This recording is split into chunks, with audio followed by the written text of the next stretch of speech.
صباح الخير، صباح العافية، صباح الورد والياسمين. تحياتي لجميع الأخوة والأخوات الأعضاء في عائلتنا، عائلة الانطلاقة الأولى. تحياتي لكم أينما كنتم وتكونون. اليوم تجربة، الموضوع أنا سبق وأن نشرت عنه، يخص أزرار التحكم اللي بالسيارة نحتاجها بالأجواء الشتائية.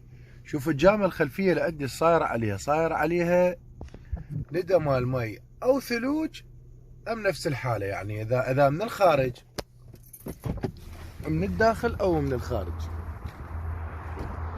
اكو موجود عليها ندى، ما اقدر اشوف، تحجب الرؤية عني. طبعا هي هاي جدا ضرورية، واحد لازم ينتبه عليها. نوبات الجو ضباب همين تصير، هي تشوف هساني مدى اشوف اي شيء وراي، مدى اشوف. ايش راح استخدم؟ راح استخدم سيارة موجودة باغلب السيارة، عفوا دقمة موجودة باغلب السيارات، زر تحكم، باستثناء السيارات اللي الجامة الخلفية تصير صافية، ما بيها هاي الخطوط الجوزية. هاي الخطوط هاي اذا ما موجودة معناته السيارة ما مجهزة. هاي موجودة بالسيارات اكثر شيء اللي جت الايرانية اللي ما بيها مواصفات. فالدقمة موجودة استخدمها تذوب هذا الندى الموجود كلي. ترى حجربها قدامكم هسه. شوفوا حاليا انا مدى اشوف بالجامة الخلفية، مدى اشوف ايش موجودة.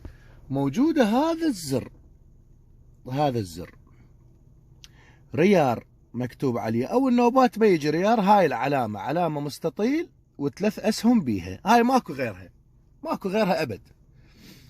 هاي العلامة للجامة الامامية. من اكو مثلا ضباب على الجامة الامامية اللي عندي بداخل السيارة، اخلي هذا الخيار الخط الاحمر على هذا الخيار، هاي معناتها الجامة الامامية. واشغل الفان الهواء، ايش راح يصير؟ راح يطلع منه هواء حار يذوب البخار اللي موجود بداخل السيارة. او اكو بيهم يقولون مثلا احنا ما نريد نختنق، تقدر تسوون الهواء بارد يعني منه بدون ما تشغلون تبريد، بس مجرد يوخر الضباب الداخلي، وتقدرون تخلوه على الحار، يعني يطلع لكم هواء حار. هذا ان شاء الله هم اجربه لكم تجربة ما ادوخكم بها. هسه خلينا نبدي بهاي الخلفية. فهاي الخلفية هسه انا ايش راح اسوي بيها؟ راح اشغل استخدم هذا الزر وشوف النتيجة مالته بعد شوية. هذا الزر شغلته حاليا، ايش راح يسوي؟ راح ينطي ايعاز للخطوط الموجودة، تتسخن، تبدي تصير حارة، تذوب هذا الندى اللي موجود بالجامة الخلفية. وطبعا هي تطفى اوتوماتيكيا بعد ما يخلص، هي تطفى يعني ما يحتاج تطفوها. هاي الموسحة حاليا اشتغلت وراها تطفى. هسه تابعوا، انا راح اطلع اشتري لي كم شغله واشوفكم شلون الندى الموجود حاليا راح بسبب هذا الزر اللي موجود. تابعوا، لاحظوا حاليا شلون بدت الخطوط تشتغل، وبدا يخف الندى اللي موجود. باع شلون صارت الخطوط؟ صارت هيك خطوط عدله متوازيه. باعوا، لاحظوا. هسه راح يبدي ينفتح عندي مجال الرؤيه شويه شويه. خلي شويه احاول اقرب الكاميرا حتى توصلكم الفكره اكثر. باعوا. هسه حاليا مجال الرؤيه عندي بدا يفتح.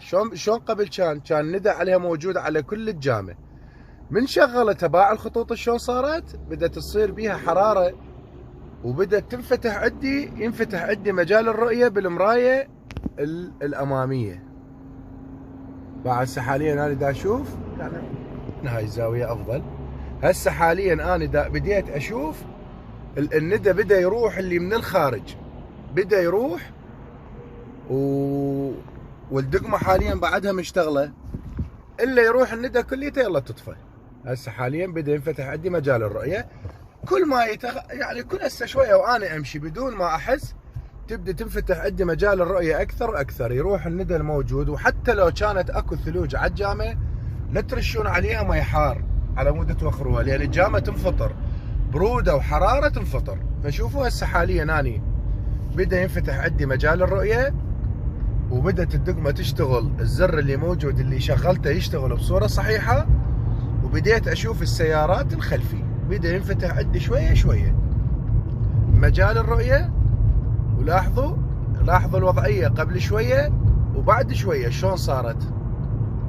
بدا ينفتح مجال الرؤية عندي، وكل هاي الاشياء بدأت تذوب. يعني الماء الموجود او الثلوج اللي موجودة، همين اذا موجودة ثلوج هم تنفتح نفس الحالة شوية شوية العفو، ويبدي يروح ينفتح عندكم مجال الرؤية. وهسه حاليا اني مجال الرؤية عندي بدأ ينفتح بشكل واضح، وما عندي كل مشكلة. مستقبلا من ارجع اذا ما عندي شيء اغسل السيارة واروح هذا التراب كليته، فهذا يعتبر اجراء مؤقت، او بالاجواء الضبابية اللي موجودة اللي تصير عندنا. يعني دائما اول ثلوج ما ثلوج اذا كان الجو بارد. همين استفاديت من هذا الشيء، هسه انفتح عندي مجال الرؤية بشكل اوسع،